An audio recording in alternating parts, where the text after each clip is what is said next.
দরজায় কড়া নাড়ছে বিপিএল। নানা শঙ্কা, আলোচনা আর সমালোচনা পেছনে ফেলে ২৬শে ডিসেম্বর শুরু হচ্ছে মাঠের লড়াই। বিপিএল শুরুর আগে দলগুলোর শক্তি আর দুর্বলতা খোঁজার চেষ্টা এই ধারাবাহিক প্রতিবেদনে। এ পর্বে প্রথমে আমরা জানব ঢাকা ক্যাপিটালসের শক্তির দিক, টপ অর্ডারের বারুদ আর অলরাউন্ডারের ভিড়। ঢাকার টপ অর্ডার বেশ শক্তিশালী। রহমানুল্লাহ গুরবাজ আর অ্যালেক্স হেলস যদি শুরুতেই ঝড় তুলতে পারেন, তবে ঢাকার কাজ অর্ধেক সহজ হয়ে যাবে। হেলসের তো ঝড় তুলতে ফর্ম লাগে না। স্বীকৃত টি-20তে ক্রিস গেইলের রেকর্ড ভাঙার খুব কাছে ইংলিশ এই ওপেনার।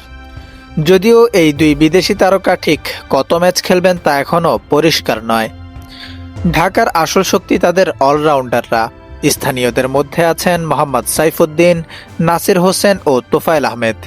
বিদেশিদের মধ্যে দাসুন সানাকা ও ইমাদ ওয়াসিমের মতো তারকা অলরাউন্ডারও আছেন।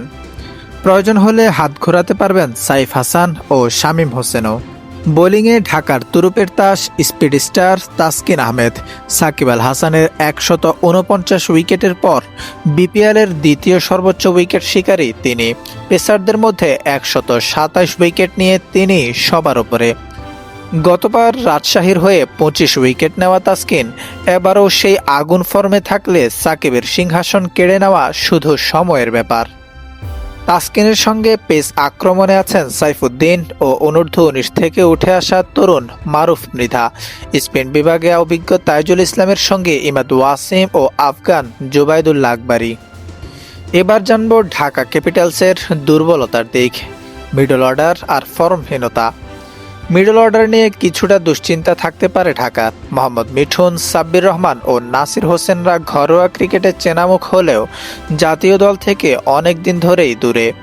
তোফায়েল বা মারুফদের মতো তরুণদের এখনও শীর্ষ পর্যায়ে বড় পরীক্ষা দেওয়া বাকি।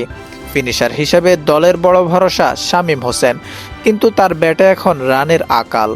জাতীয় দলের হয়ে সর্বশেষ ৬০টি টি-20-র ৫টিতে আউট হয়েছেন ০ বা ১ রানে।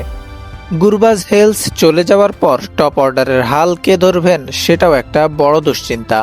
তখন টপ অর্ডার সামলানোর চাপ পড়বে সাইফ হাসানের ওপর। বোলিংয়ে তাসকিন সাইফুদ্দিন বাদে প্রতিপক্ষের বুকে কাঁপন ধরাবেন এমন কোনো এক্স ফ্যাক্টর দেখা যাচ্ছে না।